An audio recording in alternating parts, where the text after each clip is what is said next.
अल्हम्दुलिल्लाहि रब्बिल आलमीन अस्सलातु वस्सलामु अला सय्यिदिल अंबिया'i वल मुरसलीन अम्मा बअद फ़अऊज़ु बिल्लाहि मिनश शैतानिर रजीम बिस्मिल्लाहिर रहमानिर रहीम अस्सलातु वस्सलामु अलैका या सय्यदी या रसूलल्लाह व अला आलिका व अस्हाबिका या हबीबल्लाह। मुहतरम नाज़रीन, अस्सलामु अलैकुम व रहमतुल्लाहि व बरकातुहू। मुहतरम नाज़रीन, आज की इस वीडियो का मौजू हज़रत नूह अलैहिस्सलाम की कौम पर जो अज़ाब नाज़िल हुआ है उसके हवाले से है। हज़रत नूह अलैहिस्सलाम अपनी कौम में कमो पेश 950 साल तक रहे और इस पूरी मुद्दत में उन्होंने कौम को तौहीद और ईमान की दावत देने का अमल जारी रखा और उनकी तरफ से पहुंचने वाली सख्तियों और इज़ाओं पर सब्र किया। जब कौम अपनी हरकतों से बाज न आई और ईमान लाने के बजाय कुफर पर अड़ी रही तो अल्लाह ताला ने हजरत नूह अलैहिस्सलाम की तरफ वही भेजी कि आपकी कौम के जिन लोगों से ईमान कबूल करने की, ईमान लाने की तवक्को थी, वो तो ईमान कबूल कर चुके। उनके अलावा वो लोग जो अपने कुफर पर ही कायम हैं, वो अब किसी सूरत ईमान कबूल नहीं करेंगे। लिहाजा इस तवील मुद्दत के दौरान कुफार की तरफ से आपको जिस तकजीब, इस्तिहजा और अजियत का सामना हुआ उस पर गम ना करो और उन कुफार की करतूत अब खत्म हो चुकी, अब उनसे इसका बदला लेने का वक्त आ चुका है। जिस तरह अल्लाह तबारक व तआला ने कुरान करीम में सूरह अनकबूत में इरशाद फरमाया है, वलक़द अरसलना नूहन इला कौमिही फलबिथा फीहिम अल्फ सनतिन इल्ला खमसीना आमा। तर्जुमा है कि बेशक हमने नूह को उसकी कौम की तरफ भेजा तो वो उनमें 50 साल कम 1000 साल रहे, यानी 950 साल कमो पेश आप अपनी कौम में रहे। फिर सूरह हूद में अल्लाह तबारक व तआला ने इरशाद फरमाया है, व ओहिया इला नूहिन अन्नहु लन युमिना मिन कौमिका इल्ला मन क़द आमना फला तब्तइस बिमा कानू यफ़अलून। और नूह की तरफ वही भेजी गई कि तुम्हारी कौम में से मुसलमान हो जाने वालों के अलावा कोई और मुसलमान नहीं होगा, तो तुम इस पर गम ना खाओ जो ये कर रहे हैं। हज़रत नूह अलैहिस्सलाम की कौम पर अजाब कई तरीकों से आ सकता था, इसलिए अल्लाह तबारक व तआला ने हज़रत नूह अलैहिस्सलाम को बता दिया कि वो अजाब डुबो देने की सूरत में होगा, यानी उनकी कौम को डुबोया जाएगा, पानी में डुबो दिया जाएगा। तो इस अजाब से यानी डूबने से निजात सिर्फ कश्ती की सूरत में मुमकिन थी, इसलिए अल्लाह ताला ने हज़रत नूह अलैहिस्सलाम को कश्ती तैयार करने का हुक्म दिया। जिस तरह अल्लाह ताला ने सूरह हूद में इरशाद फरमाया है, वस्नाइल फुल्का बिअयुनिना व वहयिना वला तुखातिबनी फिल लज़ीना आमनू इन्नहुम मुग़रक़ून। तर्जुमा है कि और हमारे सामने और हमारे हुक्म से कश्ती बना और जालिमों के बारे में मुझसे बात ना करना, बेशक उन्हें जरूर गरक किया जाएगा। यानी हमारी हिफाजत में और हमारे सिखाने से कश्ती बनाओ और जालिमों से अजाब दूर करने की बजाय हमसे सिफारिश ना करना, क्योंकि अब उन्हें गरक करने का वक्त आ चुका है। मरवी है कि हजरत नूह अलैहिस्सलाम ने अल्लाह ताला के हुक्म से साज के दरख्त बोए। 20 साल में ये दरख्त तैयार हुए। इस अरसे में मुतलकन कोई बच्चा पैदा ना हुआ। उससे पहले जो बच्चे पैदा हो चुके थे वो बालिग हो गए और उन्होंने भी हजरत नूह अलैहिस्सलाम की दावत कबूल करने से इनकार कर दिया।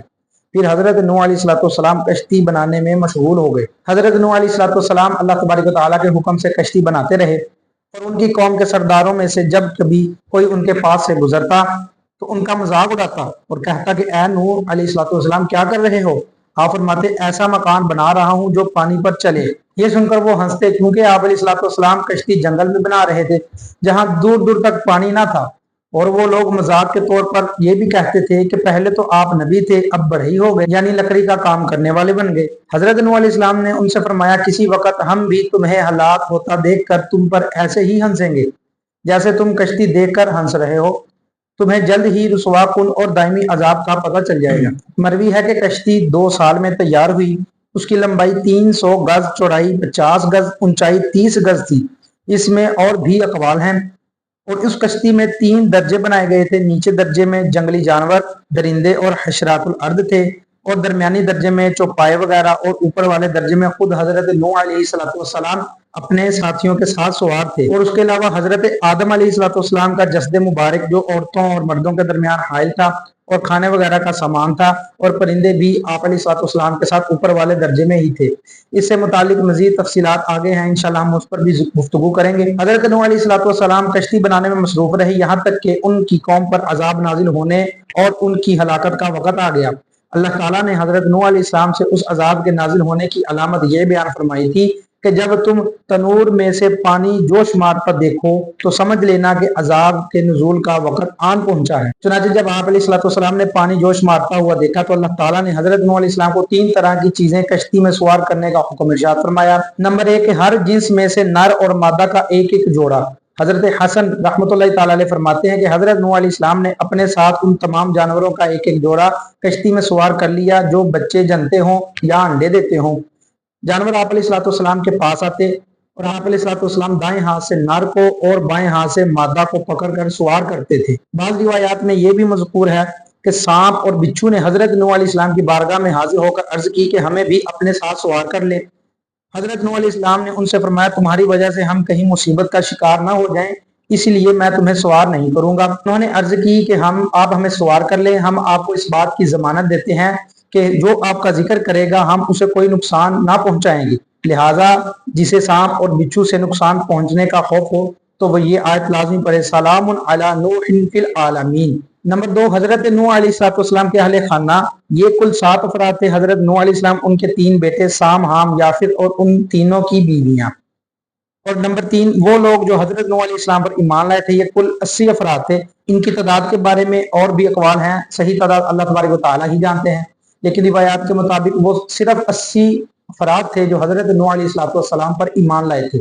ان تینوں کے بارے میں اللہ تعالیٰ نے آپ علیہ السلام کو حکم دیا کہ انہیں اپنی کشتی میں سوار کر لو۔ ہر جنس میں سے نر اور مادہ کا ایک ایک جوڑا کشتی میں سوار کرنے کے بعد حضرت نوح علیہ السلام نے اہل ایمان سے فرمایا تم اس کشتی میں یہ کہتے ہوئے سوار ہو جاؤ کہ کشتی کا چلنا اور ٹھہرنا اللہ ہی کے نام پر ہے، بے شک میرا رب بخشنے والا اور مہربان ہے۔ حضرت ضحاک رضی اللہ تعالی عنہ فرماتے ہیں کہ جب حضرت نوح علیہ السلام چاہتے تھے کہ کشتی چلے تو بسم اللہ فرماتے، کشتی چلنے لگتی، اور جب چاہتے تھے کہ ٹھہر جائے تو بسم اللہ فرماتے، کشتی ٹھہر جاتی۔